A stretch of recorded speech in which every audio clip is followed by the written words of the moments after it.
a las Escrituras ves que alguien te está diciendo la verdad.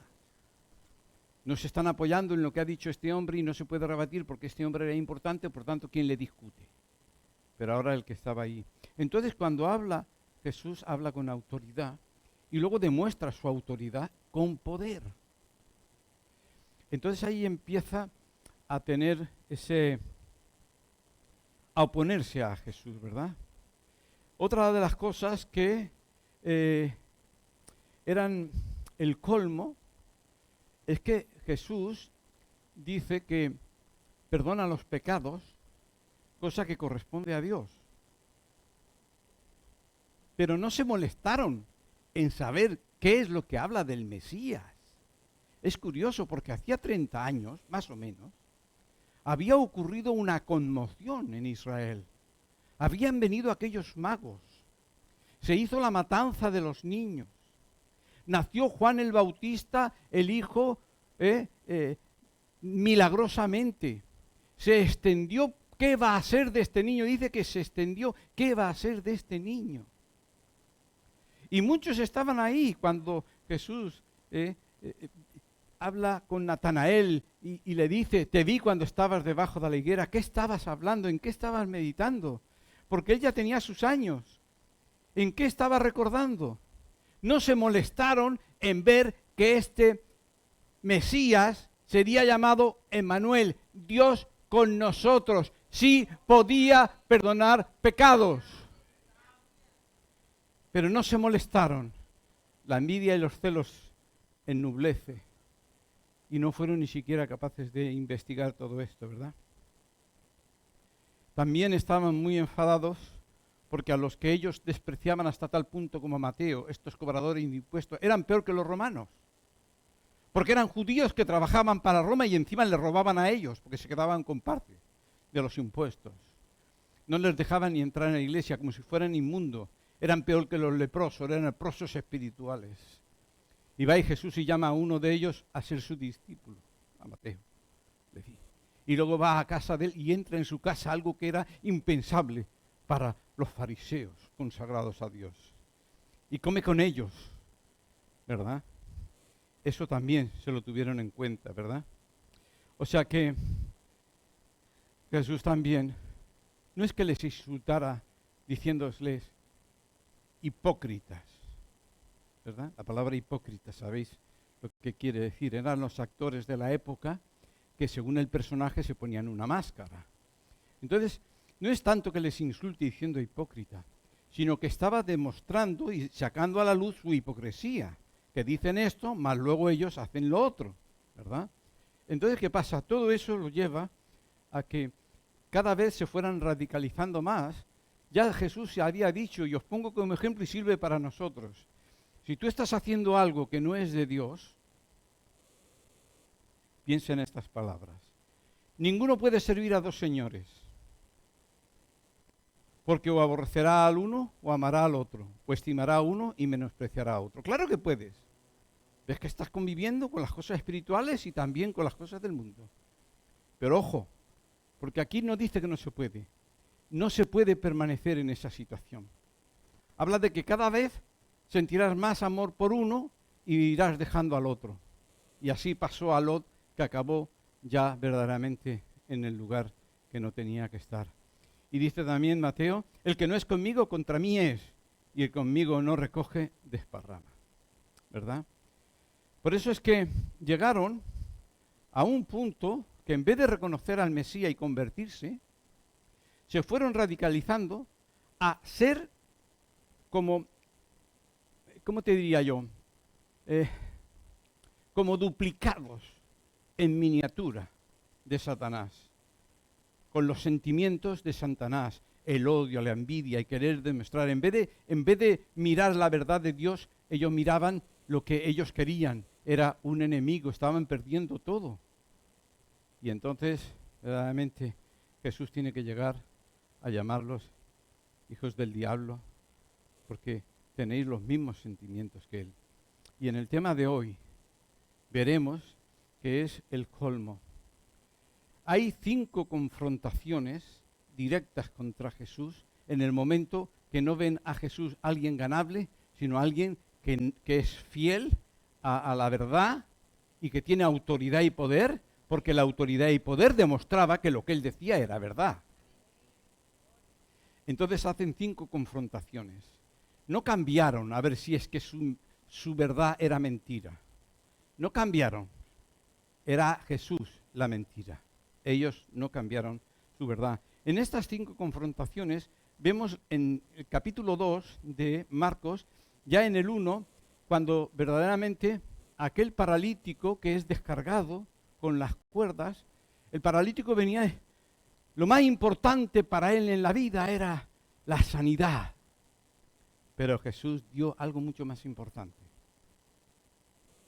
el perdón de tus pecados. Y lo primero que hizo antes de la sanidad es ponerlo en paz con Dios. Tus pecados te son perdonados. Ahí vino la primera confrontación. ¿Quién es este? Blasfemia. Es más, eso se lo llevaron luego una excusa para poder matarlo. Porque él blasfemia. Dice ser Dios siendo hombre. La segunda empieza en capítulo 2, versículo 13, donde vemos como al publicano Mateo lo llama a ser un discípulo suyo. Algo aborrecible, digo, ¿qué clase de maestro es este? Y además come con ellos. En vez de decir, pues voy a comer con los fariseos, ellos se juntaban, qué buenos somos lo mejor, desde luego Dios estará contento con nosotros, pero se va a casa del otro. Y eso no lo soportamos. Y ahí tiene otra confrontación. Luego resulta que Jesús no cumple con las leyes del ayuno, 2 ayunos semanales, los lunes y los jueves. No cumple con los ayunos, 2 por semana, como ellos que eran religiosos. Pero es que la Biblia solo habla de uno. Solo Dios puso un ayuno obligatorio el día del Yom Kippur. Ellos se habían cargado y cargado.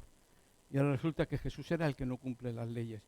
Y el tercero es el de cuando Jesús permite, el cuarto es cuando Jesús permite, siendo sábado, que los discípulos desengranaran trigo que había ya madurito y fueran comiendo porque tenían hambre. Ahí tienen otra confrontación. Jesús siempre les habla con la palabra, siempre les desmorona todos los planes, todos los argumentos que tenían. Pero el que es malo, todo eso aún lo endurece más, aún lo encabrita, lo enrevienta, lo hace peor, porque estaba infringiendo el sábado. Tiene que decirles, yo no estoy infringiendo el sábado. Es más, soy el Señor del sábado. Te está diciendo, fariseos, te estoy diciendo, yo soy el que creó el sábado. Y no lo hice para cargar al hombre, sino para que fuera una fiesta para el hombre que tuviera un encuentro conmigo. Fue para el hombre, no el hombre para el sábado. Pero con eso y todo, el que no quiere oír, no oye. Y entonces llegamos al de hoy, la quinta confrontación. Esta es la más fuerte, donde ya la hipocresía se quita la máscara y se demuestra las verdaderas intenciones. Se ponen de acuerdo. Al final, los fariseos con los herodianos, enemigos, se ponen de acuerdo para matar a Jesús. Los enemigos de Jesús se hacen amigos para matar a Jesús, ¿verdad? Vamos a leerlo. Está en Marcos 3, del 1 al 2. Voy a tener que correr, pero quisiera que estéis atentos para que no os perdáis. Que no sea como esos que te dan de comer, se ha pasado toda la mañana haciendo un manjar, y tú llegas así, dice, ¿estaba bueno? No sé, pero me ha llenado la barriga. No, hay que sacarle, ¿vale? Bien, vamos a leer. Esta es la quinta confrontación, y para mí, luego voy a hablar. Siempre esta historia a mí ha sido muy fuerte, y luego explico por qué es fuerte. Porque si para mí ha sido fuerte, quiero que sea fuerte también para ti. Otra vez entró Jesús en la sinagoga y allí había un hombre que tenía seca una mano y le acechaban para ver si en el día de reposo le sanaría, a fin de poder acusarle. Entonces dijo al hombre que tenía la mano seca, levántate y ponte aquí en medio. Y les dijo, ¿es lícito en el día de reposo hacer bien o hacer mal? ¿Salvar la vida o quitarla? Pero ellos callaban. Entonces, mirándolos alrededor con enojo, entristecido por la dureza del corazón, dijo al hombre, extiende tu mano. Y él la extendió. Y la mano le fue restaurada sana. Y saliendo los fariseos tomaron consejo con los herodianos contra él para destruirle, para matarlo. Por eso que ahí ya no hay máscaras. Ahí ya no hay máscaras. Esta historia os digo que es algo personalmente de tiempo. Para mí es muy fuerte. Y me confronta. Me hace sentir miserable delante de Dios. Poco valiente, poco misericordioso. Me hace sentir no estás a la altura de los planes que Dios tiene para nosotros.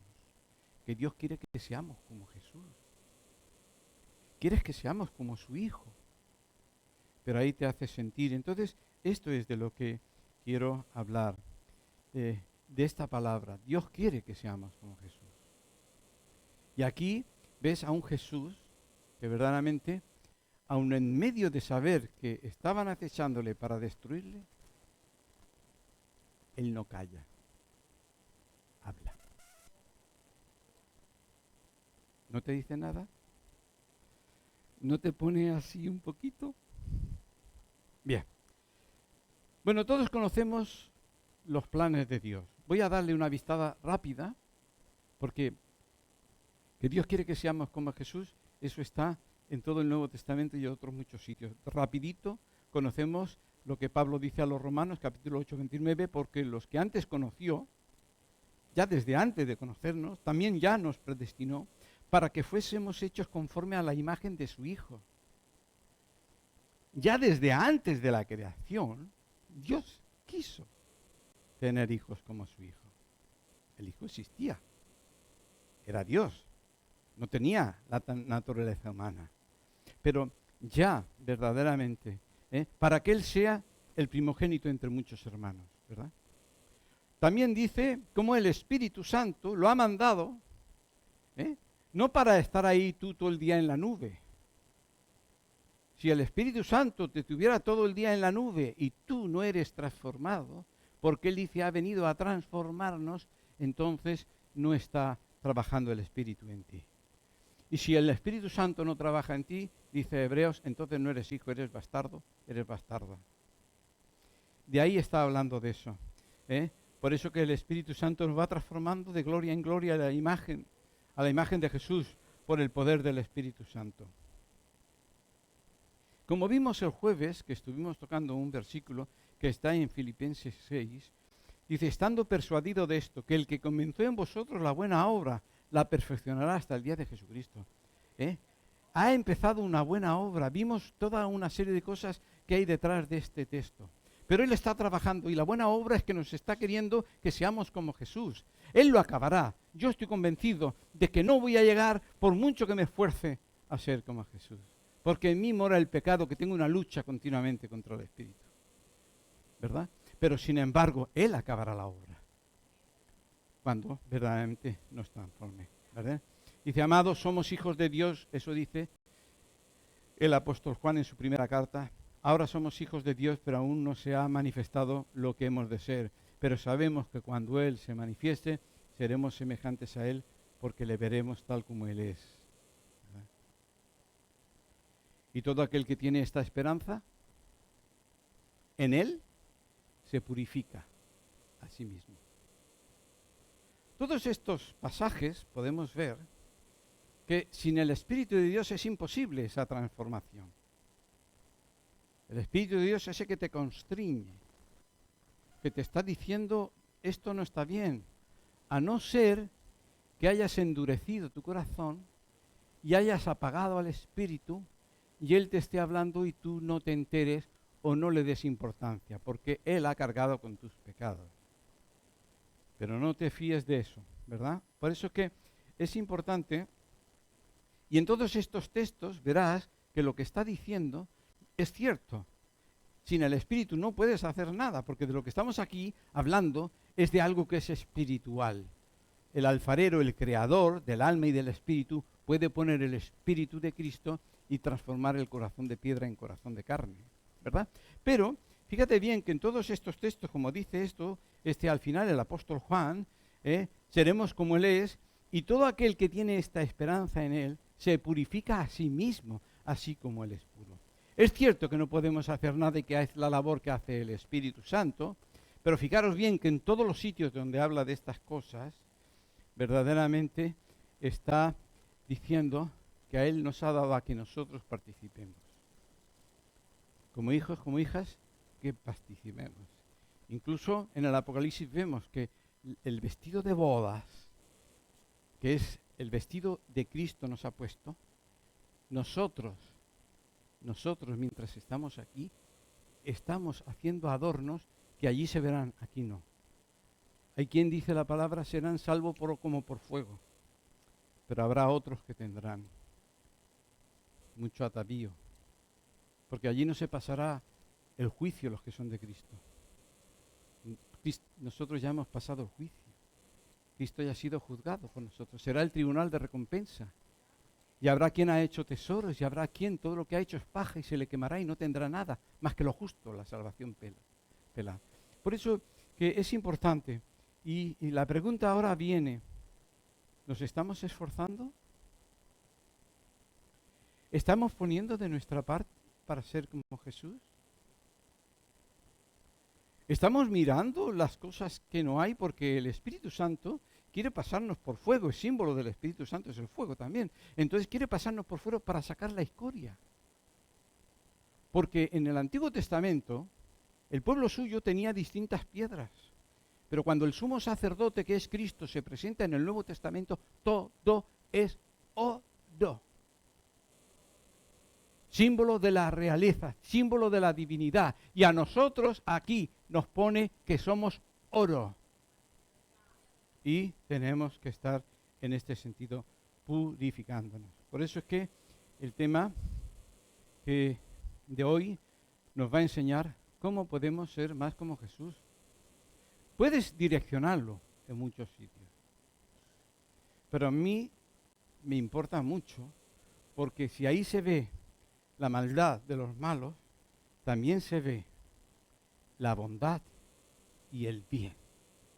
Ahí se ve claro que iba a ir a la cruz, porque Él no podía dejar de hacer el bien y porque Él había venido a dar su vida, a pesar de todo, por nosotros. ¿Verdad?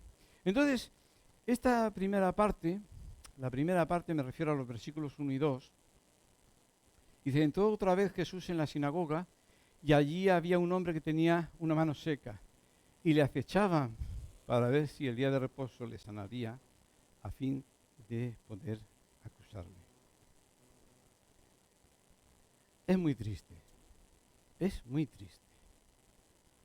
No supieron ver al yo soy que paseaba en el Edén con su padre Adán. No lo supieron ver. Y allí estaba el yo soy. Mientras ellos estaban allí mirando a Jesús, es más, fijaros bien, sabían que Jesús iba a sanarlo. Lo sabían.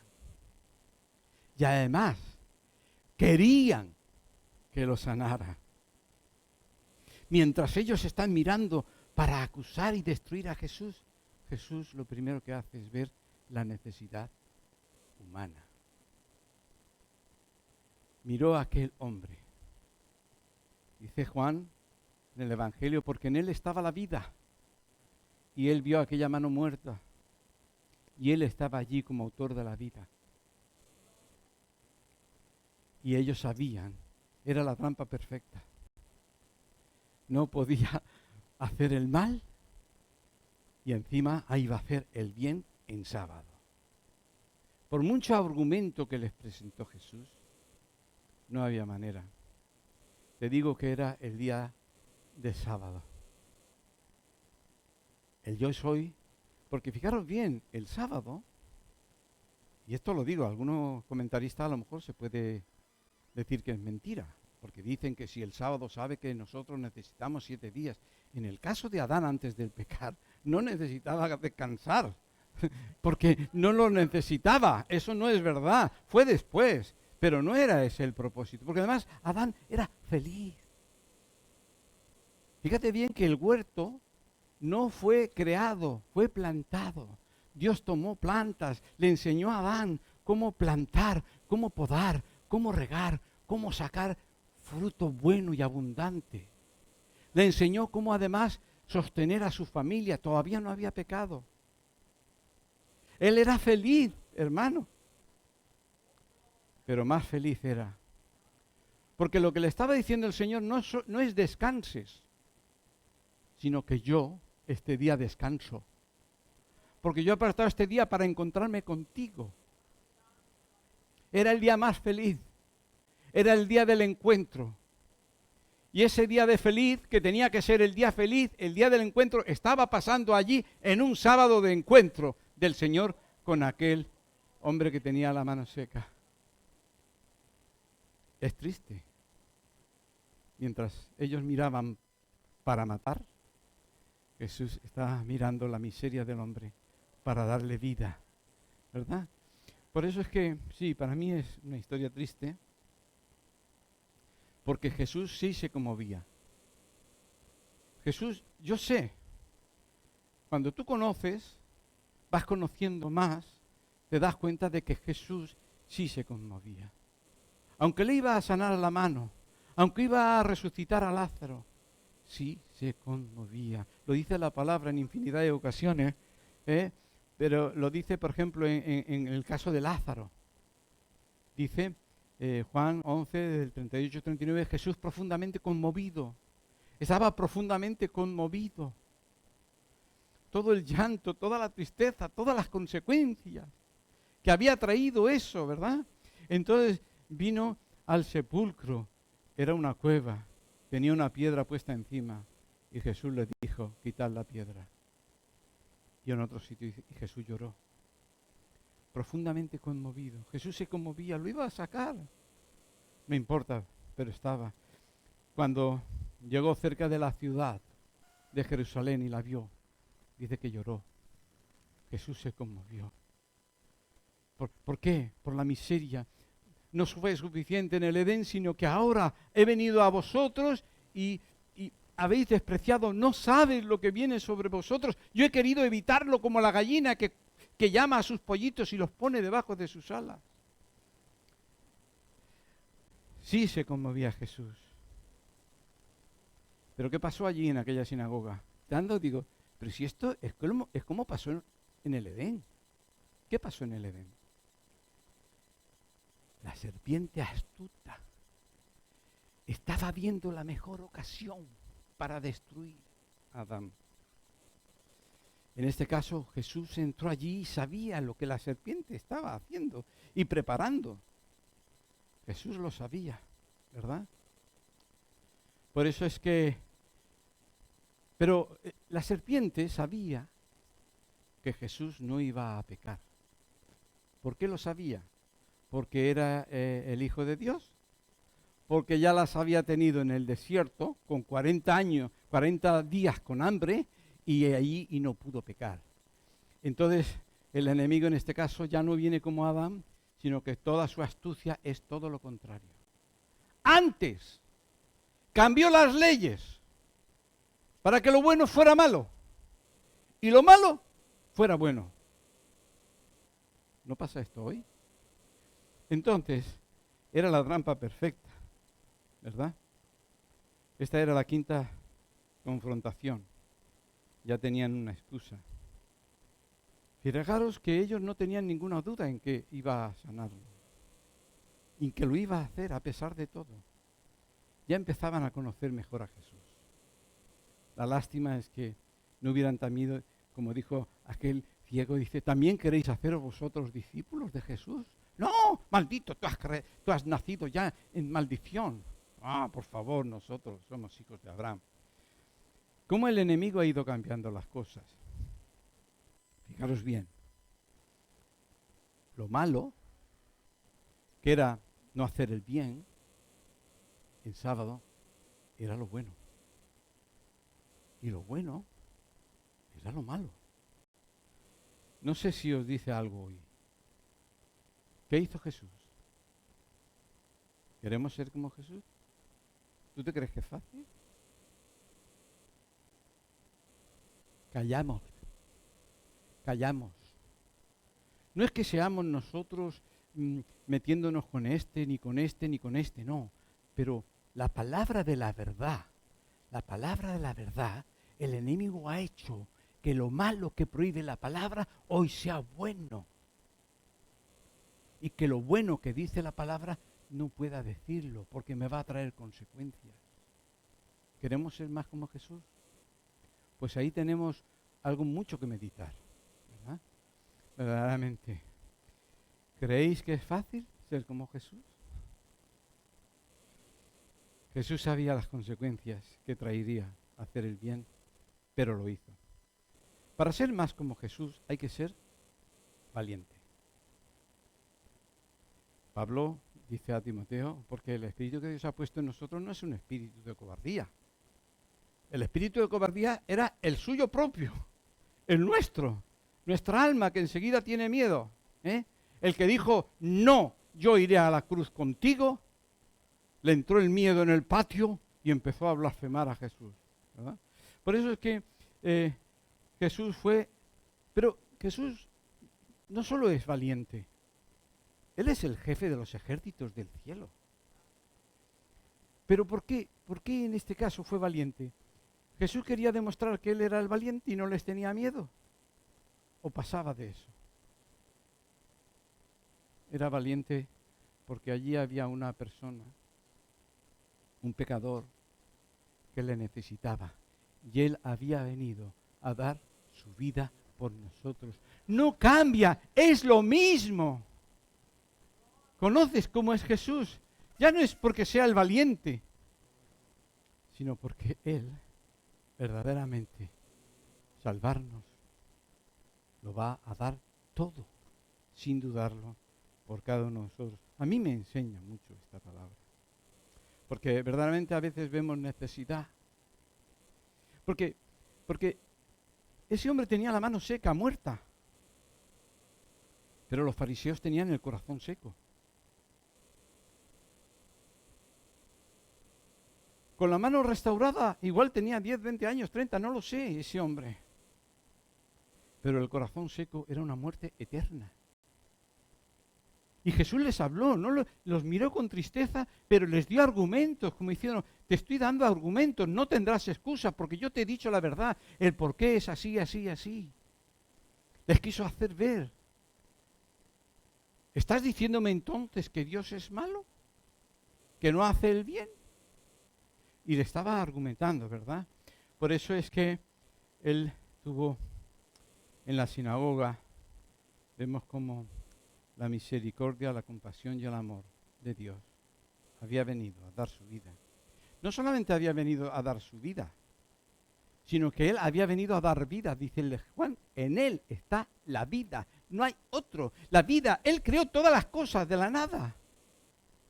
Los demás pueden, es más, cuando ves el enemigo en la historia de los evangelios, lo primero que hace es que no puede. Y como no puede, va y siembra en el huerto de otro la cizaña. Quiere quedarse, quiero subir, sentarme al lado derecha de Dios, quiero quedarme. Él no tiene el poder para crear vida. Mientras que Jesús creó todo cuanto existe, ¿verdad? Por eso es que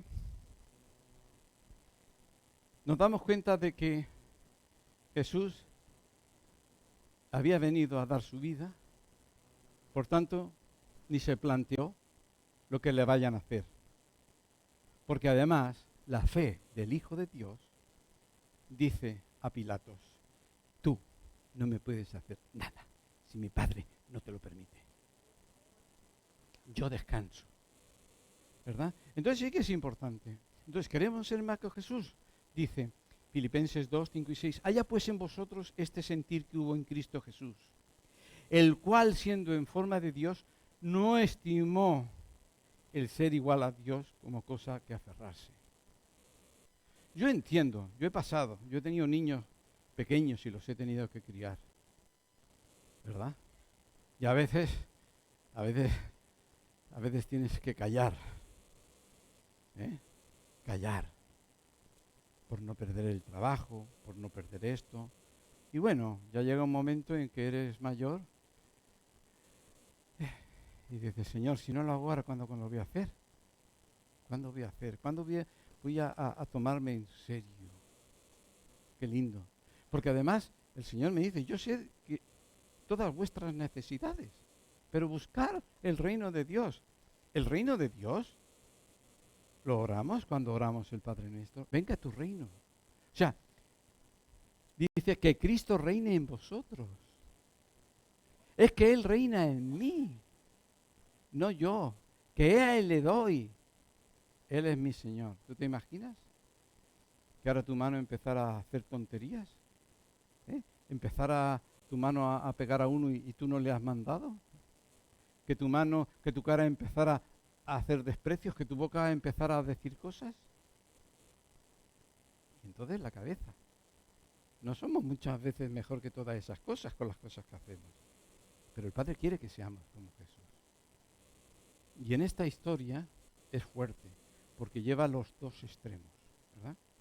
Jesús miró esa mano, Jesús tenía vida, Jesús miró con tristeza y enojo, pero sin embargo les habló con amor. Fijaros bien, que les habló con amor, ¿verdad? Entonces dice, sigue el texto, entonces dijo al hombre que tenía la mano seca, levántate, ponte en medio. Y les dijo, ¿es lícito en día de reposo hacer el bien o hacer el mal? ¿Salvar la vida o quitarla? Pero ellos callaban. Jesús sabía que estaban ahí para condenarle, ¿verdad? Sí que es triste, porque la valentía de Jesús, ya te digo, estaba verdaderamente salvar la vida o quitarla. Él vino a morir para darnos vida a nosotros. El enemigo lo sabía, ya le había visto. No Jesús los dientes al enemigo, sino que el enemigo ya le había visto los dientes a Jesús, ¿verdad? Le tenía miedo. ¿Por qué crees que salían los demonios gritando? Dice, y salieron gritando, mas no dañaron a la persona. Era el pavor, la autoridad de Jesús. ¡Sal de él! ¡Uf! Salían, ¿verdad? Por ahí pataleando. Jesús no cayó, hermanos. ¿Queremos ser más como Jesús? Jesús no cayó. Y la gente necesita a Jesús. Y nosotros no podemos callar. No es fácil, ¿eh? Por eso que esta mañana no he venido a haceros un masaje. No. He venido a confrontarlo porque Dios quiere, ¿verdad? En él estaba la vida, ¿verdad? Dice que según Jesús, la ley de Dios nos obliga a hacer el bien. Nos obliga. ¿Eh? Yo de niño, no recuerdo si tendría 9 años, pero uno recuerda, porque yo recuerdo cosas de 6 años, como el accidente cuando me atropelló con 6 añitos, una moto que me destrozó la cabeza. Entonces, yo recuerdo una profesora, tendría 9 años, y ahora digo, no era la profesora, era Dios. ¿Tú sabes la de veces que me hizo copiar una frase? Me pasaba el día copiando en el colegio una frase. Aún al día de hoy me acuerdo y me acordaré siempre. Haz lo justo porque es justo y deja las consecuencias a Dios. Haz lo justo porque es justo y deja las consecuencias a Dios. Haz lo justo. Mira que yo siempre digo, disculpar, pero no tengo mucha memoria. Hay quienes tienen una memoria que yo alucino. Pero Dios me lo grabó con fuego haciendo copia. Haz lo justo porque es justo y deja las consecuencias a Dios. Por eso que al ver la multitud, dice, tuvo compasión de ellas porque estaban desamparadas y dispersas como ovejas sin pastor. ¿Y a quién mandó? ¿Quién manda? Su iglesia. ¿Quién manda? ¿Quién tiene la palabra de salvación? ¿Quién tiene la palabra de vida eterna? ¿A quién le dijo el ángel al centurión, vete y llama a Pedro? Porque él tiene una palabra, es la amada, es la esposa, es la que ha sido redimida. Ella te puede hablar porque lo ha vivido. ¿Verdad? Entonces, mirándolos alrededor con enojo entristecido por la dureza de sus corazones, dijo al hombre, extiende tu mano. Y la extendió. Y la mano le fue restaurada sana. Y salidos los fariseos tomaron consejo con los herodianos contra Jesús para destruirle. Solo quiero resaltar otro punto, puesto que estamos hablando de que Jesús nos lleva, os digo ya, el listón que Dios pone, yo no quiero que lo rebaje. Porque dice la palabra que seremos como Él es. En cuanto más alto lo ponga, entonces no lo pone más alto porque no hay posibilidad de ser más alto el listón. No hay nada más alto y más glorioso que el mismo Jesús. Y Dios me ha puesto un listón que yo tengo que decir, Señor, no lo rebajes. Aunque yo te falle, aunque yo esto, no lo rebajes. Porque tu palabra me dice que tú acabarás la obra y seré como Él es. No me lo rebajes, Señor. Por eso es que no me molesta que no lo alcance, como dice el apóstol Pablo, pero una cosa hago, yo prosigo, porque es mi premio, porque es mi meta. No me importa, no me lo rebajes. Aunque yo tengo que avergonzarme delante de ti muchos días por las mañanas cuando oro. Pero sé el propósito de Dios para mi vida. Porque por Él y para Él son todas las cosas. A Él sea la gloria por los siglos de los siglos. Esto lo dice Pablo a los romanos. Y aunque estoy hablando, quiero puntualizar un punto que al leer esta historia muchos pasarán por alto. Dice que, porque de Él, habla justo del que estaba allí en la sinagoga. Y por Él y para Él son todas las cosas. A Él sea la gloria por los hijos. Pero cuando Él se hizo hombre, el que estaba allí en la sinagoga, el Hijo del Hombre, tenemos que tener ejemplo, cómo glorificaba al Padre. Porque hay detalles, es importante, ¿por qué es importante? Y por eso lo pongo, aunque me pase un poquito. ¿Por qué es importante? Porque nosotros hemos sido creados para la gloria de Dios. Y hay muchos que pueden malentenderlo, pues si hay alguien nuevo que nos visita, parece como que eso sea como que ahí estamos, ahí como los ángeles, ahí al lado, todo en el trono y todo el día. ¡No! Dios nos ha creado para que a través de nuestra vida Dios sea glorificado. Siempre pongo el ejemplo de la rosa. Cuando tomas la rosa con sus diferentes colores, con esa fragancia, la rosa con su olor está glorificando a su creador. El ruiseñor cuando canta está glorificando a su creador. Y Dios nos ha creado para que todas las partes de nuestro ser, todas, cuerpo, alma y espíritu, glorifiquen a Dios. Entonces, si queremos ser como Jesús, tenemos que entender esto. Jesús estaba glorificando al Padre en la sinagoga. Estaba glorificando al Padre. Y Él quiere que nosotros seamos como Jesús.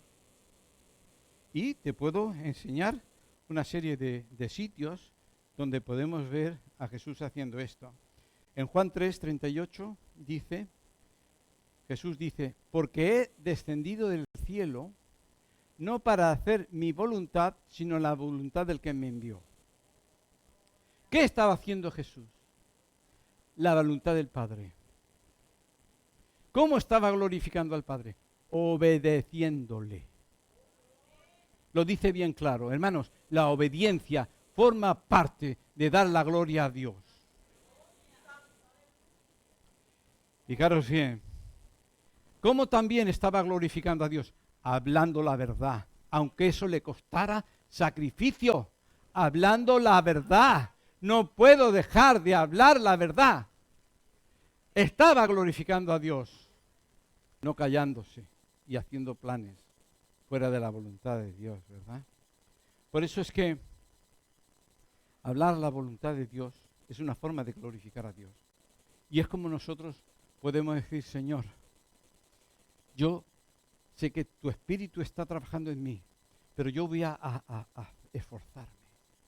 Dame valentía, quítame timidez. Puedes hablar con el Señor. Tú quieres, yo lo reconozco, pero tú pon delante de Dios tus debilidades. No es malo. Hay quienes eso no es superfe, no, eso es reconocer la realidad. Señor, tú ves mis debilidades, tu Espíritu lo has mandado para dar fuerza, voluntad, fuerza en medio de las dificultades. Yo quiero ser como Jesús. Fíjate que hasta cuando estaba en la tumba de Lázaro allí, antes de sacarlo, quiso orar para que todos supieran que era la gloria del Padre. Antes de sacar a Lázaro, él oró al Padre para que todos supieran que el Padre le ha enviado a hacer esas cosas. Él descargó la gloria en el Padre, como también en otras ocasiones, ¿verdad? Cuando Pedro, ¿verdad? Jesús quiere que nosotros, sus discípulos, también seamos así. ¿Conocéis el texto que dice: así alumbre vuestra luz delante de los hombres, para que vean vuestras buenas obras y glorifiquen a vuestro Padre que está en los cielos? No escondas la luz que yo te doy, sino ponla en alto, habla. Es cierto que a más de uno dice que a las tinieblas no le gusta la luz, pero eso ya lo sabemos. Pero a lo mejor hay alguien que está en las tinieblas. Fíjate, había un endemoniado lleno de demonios, una legión. Pero yo sé que no fueron los demonios que no vinieron a Jesús. El alma de esa persona vino al único que podía liberarlo. Y en agradecimiento no había quien ya le cerrara la boca. Por todos lados iba hablando de Jesús. Por eso yo te he glorificado en la tierra. He acabado la obra que me diste. Fíjate, glorificado con mis obras, con mi sacrificio, haciendo tu voluntad. ¿Cómo vamos a ser como Jesús? Glorificando a Dios en todas las cosas. Por eso, en esto es glorificado mi Padre, en que llevéis mucho fruto y seáis así mis discípulos. Dice: el que me ha visto a mí, ha visto al Padre. Dios quiere que seamos como Jesús. Y esto, a mí cuando profundizo el extremo de Jesús, me entra temor y temblor. A veces tengo que venir como Pedro: Señor, tú sabes que yo te amo. Perdóname. Gracias a tu gracia. Porque la gracia es el papelito que tiene nuestro papá ayer. Un papelito en blanco para hoy. Basta cada día su afán. Hoy tienes tu oportunidad de nuevo para hacer las cosas mejor. Nos esforzamos con el Espíritu Santo verdaderamente. Pero Él ve nuestro esfuerzo, ¿verdad? Para Cristo reina, que Él reine en nuestras vidas, como dice: Padre nuestro, venga tu reino, como en el cielo, aquí también, aquí dentro, ¿verdad? Por eso es que hay un reto para alcanzar. Pablo dice: no le he alcanzado, pero una cosa hago, me esfuerzo. ¿Crees que Dios no ve el esfuerzo? ¿O el desesfuerzo? ¿O el permanecer? ¿Crees que Dios no lo ve? Entonces, te voy a decir una cosa más, porque presentado así de esta manera, Dios quiere que seamos como Jesús. Me ha puesto un listón inalcanzable y hay muchos que esto les derriba. Puede ser que alguno salga derribado por ahí, como lo fue el joven rico, cuando el Señor le dice: bueno, le puso el listón, tú me has provocado y te voy a demostrar que no das la altura. Pero lo amó, lo miró con amor. Y yo creo que este joven después se encontraría con el Señor. Pero fíjate bien, por si era algo caprichoso que te piensas que ahora Dios se le ha empeñado en querer tener muchos hijos como su hijo, para que Él sea el primogénito entre muchos hermanos, y ahora se le ha metido en la cabeza que queramos que seamos como Él. Estáis equivocados. Aquellos que penséis así, estáis equivocados. Tú ya tuviste la imagen de Jesús. Y cuando hablo de ti, hablo de Adán antes de pecar. Pues somos hijos suyos y descendientes. Adán ya tuvo la imagen de Dios. La perdió, pero la tuvo. Y el que los creó después dice, hagamos al hombre a nuestra imagen y semejanza. Y fue creado. Y la perdió. O sea, no es un capricho de Dios que ahora venga y quiera que seamos como Jesús. Es que ya nos creó así. Por tanto, Él nos creó ¿para qué? Para todas las partes de nuestro ser le glorificaran. Para que le obedecieran en fe. Porque Dios me ama, porque Dios quiere lo mejor. Entonces, en esta historia podría, no sé, siempre fue una historia que yo la tomé con miedo. Porque ella me presenta a mí delante del Señor sin máscara. Pero a mí me hace bien. Porque ese reto me confronta. Y cuando me confronta, a mí me lleva. ¿Verdad? Por eso es que era bueno, ¿verdad? Porque somos hechura suya, creados en Cristo Jesús para buenas obras, las cuales Dios preparó desde antemano para que anduviésemos en ellas. Obras no solo es obras así a la milagrosa. Jesús les enseñó, el buen samaritano hace obras. No miró quién era, miró la necesidad. ¿Queremos ser más como Jesús? Por eso que, hermanos, que el Señor os bendiga. Esta palabra hasta aquí era hoy. Y te digo, tenemos que ir a Jesús. Tenemos que confrontar, ir a Jesús y hablarle de nuestras debilidades. Y decirle, Señor, no puedo, me cuesta. No tengo suficiente valor. No tengo timidez. Tú puedes hablar con Él. Porque su espíritu transformó los corderos en leones. Como dice una de las películas. Transformó los corderos en leones. Por eso es que verdaderamente Dios, no sé, que la iglesia, ¿te imaginas? Toda una iglesia como la de Antioquía. A todos les llamaron cristitos. Porque verdaderamente estaban viviendo conforme a Cristo. Que todos seamos cristitos. Que allí hubo uno, pero esto se ha multiplicado. Porque Él ha venido a dar mucho fruto. Ha venido a dar mucho fruto. Y nosotros tenemos que ser el fruto de Jesús. Que el Señor os bendiga. Todas las bendiciones. Luego os daré la bendición de despedida que tenía preparada para hoy.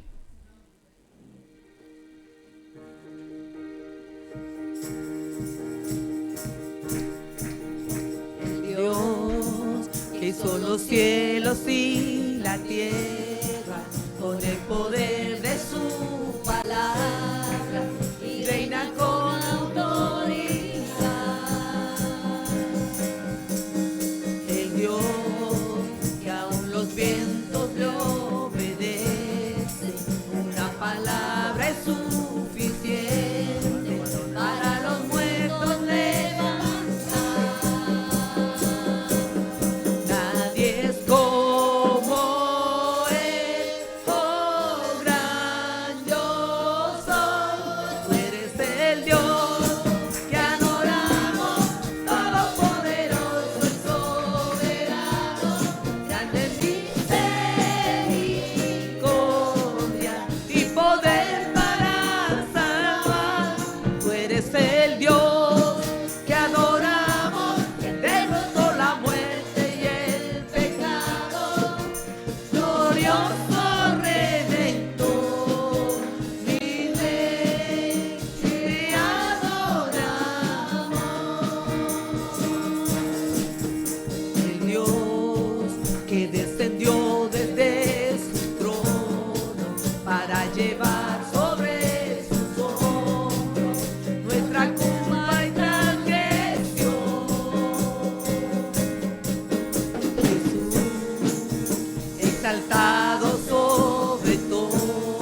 yo sé que las palabras me dice que haya en vosotros el mismo sentir que hubo en Cristo Jesús. Gracias, Señor.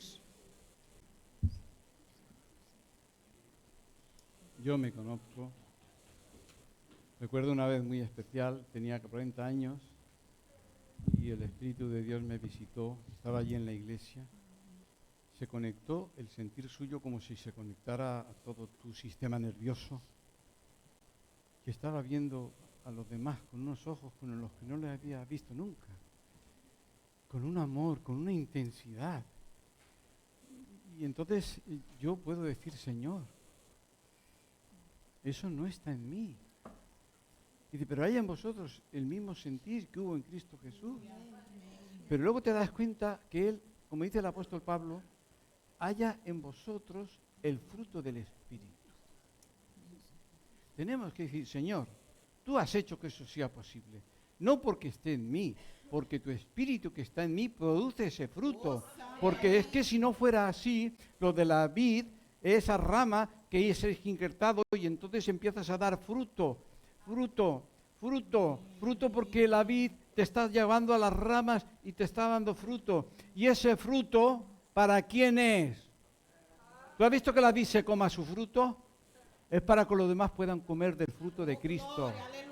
Y Él nos ha puesto para que demos mucho fruto. Por eso es que yo sí que puedo reconocer delante de Dios, Señor, sin ti no puedo. Pero puedo quebrantarme porque quiere, dice que al que quiere entonces Dios lo poda. El Padre lo poda para que dé más fruto, ¿verdad? Porque Dios ve también nuestra intención, ¿verdad? Pero bueno, antes de despedirnos y dar la bendición, nuestro hermano Darío quería decir.